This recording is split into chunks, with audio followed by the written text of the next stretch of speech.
Gold, trusted gold buyers. మీరు తాకట్టు పెట్టిన బంగారాన్ని విడిపించి ఈ రోజు ఉన్న మార్కెట్ ధరకు కొనబడను.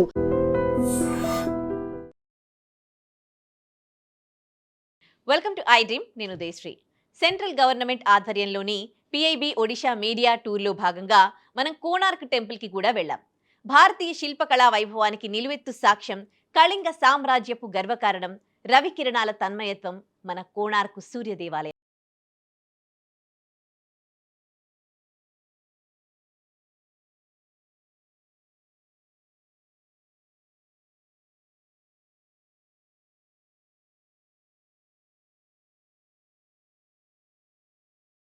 ప్రెస్ ఇన్ఫర్మేషన్ బ్యూరో వాళ్ళు పిఐబి నుంచి మనం ఇవాళ 5వ రోజు కోణార్కులో ఉన్న సూర్య దేవాలయానికి రావడం జరిగింది. ఇది ప్రపంచ ప్రసిద్ధిగాంచిన సూర్య దేవాలయం. అలాగే యునెస్కో వారి చేత కూడా వారసత్వ సంపదగా గుర్తింపు పొందింది. దాదాపు 13వ శతాబ్దంలో ఈ ఆలయ నిర్మాణం జరిగింది. శివగంగ వంశానికి చెందిన మొదటి నరసింహదేవుడు ఈ ఆలయాన్ని నిర్మించారు. అయితే తర్వాత మనకు తెలుసు, కళింగరాజులు పాలించిన టైంలో ఈ దేవాలయం నిర్మాణం జరిగింది. ఆ తర్వాత మన దేశాన్ని చాలామంది ఇతర దేశస్తులు పాలించారు.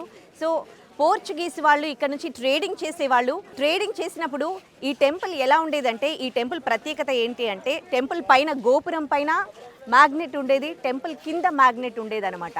పోర్చుగీస్ వాళ్ళు ట్రేడింగ్ చేసినప్పుడు వాళ్ళకి ఇక్కడ నుంచి సముద్రంలో ఇబ్బందులు కావడంతో ఆ మొత్తం దాన్ని డిస్ట్రాయ్ చేశారన్నమాట. ఆ మ్యాగ్నెట్ని తొలగించడం జరిగింది. ఆ తర్వాత బ్రిటిష్ వాళ్ళు మన దేశాన్ని పాలించారు. వాళ్ళు కూడా కొంతవరకు డిస్ట్రాయ్ చేశారు. లేకపోతే లోపల సూర్యదేవుడి విగ్రహం ఉండేది, అది గాలిలో తేలుతూ ఉండేదన్నమాట.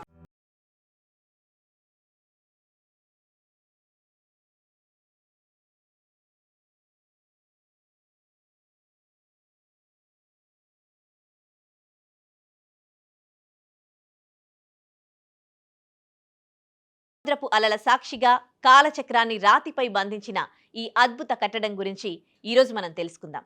ఒడిశాలోని పూరికి సమీపంలో ఉన్న ఈ ఆలయాన్ని 13వ శతాబ్దంలో తూర్పు గంగ వంశానికి చెందిన రాజా మొదటి నరసింహదేవుడు నిర్మించారు. యునెస్కో వారసత్వ సంపదగా గుర్తించబడిన ఈ ఆలయం కేవలం ఒక గుడి మాత్రమే కాదు, అది ఒక అద్భుతం. ఈ ఆలయాన్ని ఒక భారీ రథం ఆకారంలో నిర్మించారు. 7 గుర్రాలు ఆ రథాన్ని లాగుతూ ఉంటే ఇరువైపులా 24 చక్రాలు ఉంటాయి. కోణార్క్ అనగానే మనకు వెంటనే గుర్తొచ్చేవి అక్కడ ఉన్న భారీ చక్రాలు. ఇవి కేవలం అలంకరణ కోసం చేసినవి కావు, ఇవి సూర్య గడియారాలు. ఈ చక్రం మీద పడే నీడను బట్టి ఇప్పటికీ మనం ఖచ్చితమైన సమయాన్ని చెప్పవచ్చు. గంటలు నిమిషాల వరకు లెక్క కట్టగలిగే మన పూర్వీకుల ఇంజనీరింగ్ తెలివితేటలను చూస్తూ ఉంటే గర్వంగా అనిపిస్తుంది కదూ. ఆలయ గోడలపై ప్రతి అంగుళం ఒక కథ చెబుతుంది. గంధర్వులు, నృత్యకారిణులు, యుద్ధవీరులు, జంతువులు, ఇలా ప్రతి శిల్పం సజీవంగా కనిపిస్తుంది. ఒకప్పుడు ఈ ఆలయ శిఖరంపై 52 టన్నుల బరువున్న భారీ అయస్కాంతం ఉండేదని, అది సముద్రంలో వెళ్లే ఓడల దిశను కూడా ప్రభావితం చేసేదని చరిత్ర చెబుతోంది. అందుకే దీనిని నావికులు బ్లాక్ పగోడా అని పిలిచేవారట. ఈ ఆలయ నిర్మాణం ఎంతటి అద్భుతం అంటే, ఉదయాన్నే సూర్యుడు ఉదయించగానే తొలి కిరణాలు నేరుగా ఆలయ గర్భాలయంలోని ప్రధాన విగ్రహంపై పడేలా దీన్ని రూపొందించారు. కాలం గడిచినా, దండయాత్రలు జరిగినా నేటికి కోణార్క్ తన గాంభీర్యాన్ని కోల్పోలేదు. రాతిపై చెక్కిన కవిత్వంలా ఉండే కోణార్క్ దేవాలయం మన భారతదేశ ప్రతిభకు నిదర్శనం. ప్రతి ఒక్క తెలుగువారు తమ జీవితంలో ఒక్కసారైనా చూడాల్సిన ప్రదేశం.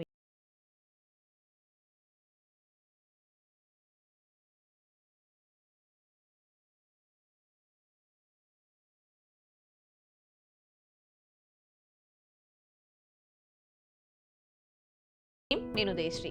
సెంట్రల్ గవర్నమెంట్ ఆధ్వర్యంలోని పిఐబి ఒడిషా మీడియా టూర్లో భాగంగా మనం డౌలీలో ఉన్న డౌలీ స్తూపానికి వెళ్లడం జరిగింది.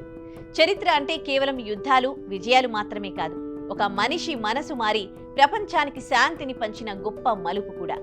రక్తం ఏరులై పారిన చోటే బుద్ధం శరణం గచ్చామి అనే మంత్రం మారుమోగిన ప్రదేశం అదే ఒడిశాలోని డౌలీగిరి. కళింగ యుద్ధానికి సాక్ష్యంగా నిలిచిన ఈ శాంతి స్తూపం గురించి ఇవాళ మనం తెలుసుకుందాం.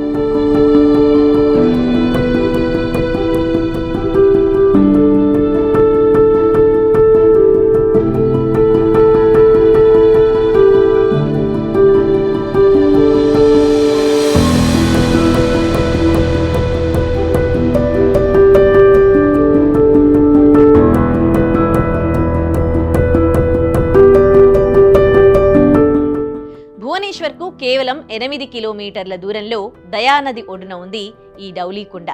క్రీస్తుపూర్వం 261లో ఇక్కడే భయంకరమైన కళింగ యుద్ధం జరిగింది.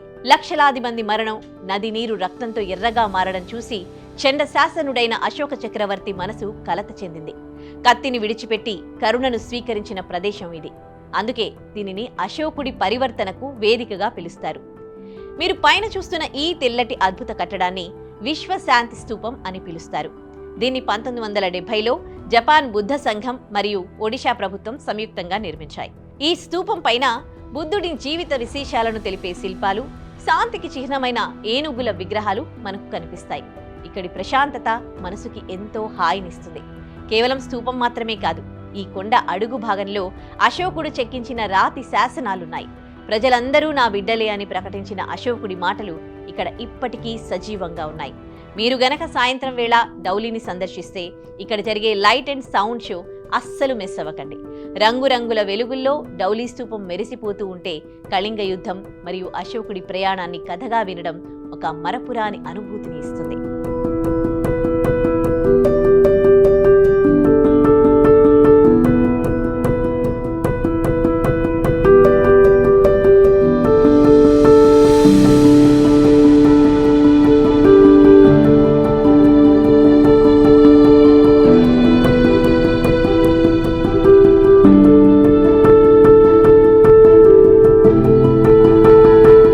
డౌలీ కొండ పైన డౌలీ స్తూపం ఉందన్నమాట. ఈ స్తూపం క్రీస్తుపూర్వం 261లో కళింగ యుద్ధం జరిగింది. చాలా పెద్ద యుద్ధం, చాలా రక్తపాతం జరిగిందన్నమాట. సో మౌర్య చక్రవర్తి అయిన బుద్ధుడు ఆ రక్తపాతాన్ని చూసి ఆయన అహింసను వదిలేశాడు. దానికి గుర్తుగానే ఈ స్తూపాన్ని నిర్మించడం జరిగింది. దీంట్లో జపాన్ వాళ్ళ సహకారం కూడా ఉంది.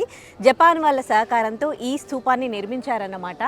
ఈ స్తూపం ముఖ్య ఉద్దేశం ఏంటి అనంటే, హింసను వదిలేసి అహింసా మార్గంలోకి మారినందుకు దాని మార్పుకి గుర్తుగా ఈ స్తూపాన్ని నిర్మించారనమాట. తెల్లటి ఆకారంలో మనకి గోపురంలాగా కనిపిస్తుంది. అందులో బుద్ధుడు కనిపిస్తాడు. దీనిపైన కొన్ని సందేశాలు కూడా ఉంటాయి. అంటే అహింసకి సంబంధించి, హింసని వదిలేయడానికి దానికి సంబంధించి అండ్ ఆయన చెప్పిన సందేశాలు కూడా మనకు ఇక్కడ కొన్ని స్తూపాల పైన కనిపిస్తూ ఉంటాయి. సో ఇది డౌలీ ప్రాంతంలో ఉన్న ఈ డౌలీ స్తూపానికి సంబంధించిన ఇన్ఫర్మేషన్.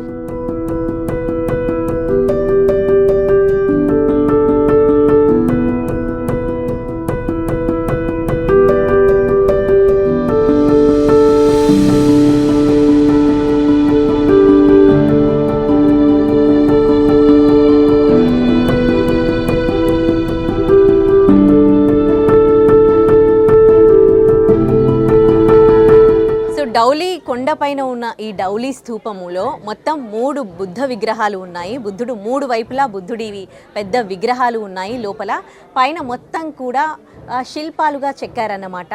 సో దానికి తగ్గట్లుగానే ఇక్కడ మొత్తం మనకు ఈ స్తూపం పైన శాంతి సందేశంకి సంబంధించిన శిల్పాలే కనిపిస్తూ ఉంటాయి అన్నమాట. శాంతికి చిహ్నం అశోక చక్రం. అందుకే మనకు అశోక చక్రం జాతీయ జెండాలో కూడా పెట్టారు. సో అశోక చక్రానికి సంబంధించిన సింబల్ని మనం ఇక్కడ చూడొచ్చు. అలాగే ఆయన ఒక చెట్టు కింద చెట్టు కింద ఆయన ధ్యానం చేసుకున్నాడో ఆ చెట్టుకు సంబంధించిన శిల్పాలని ఇక్కడ చెక్కారన్నమాట.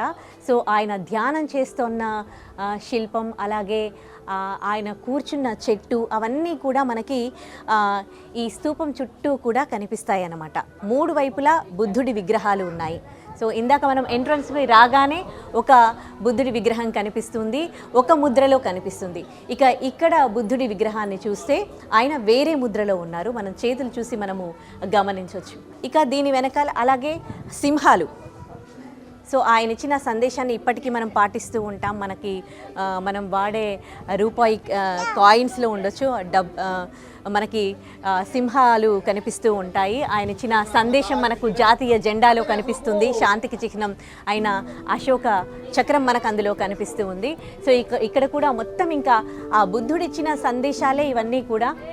ఆయన ధ్యానం చేసుకున్నప్పటి దృశ్యాలు అవన్నీ కూడా మనకు ఈ స్తూపం చుట్టూ కూడా కనిపిస్తాయి.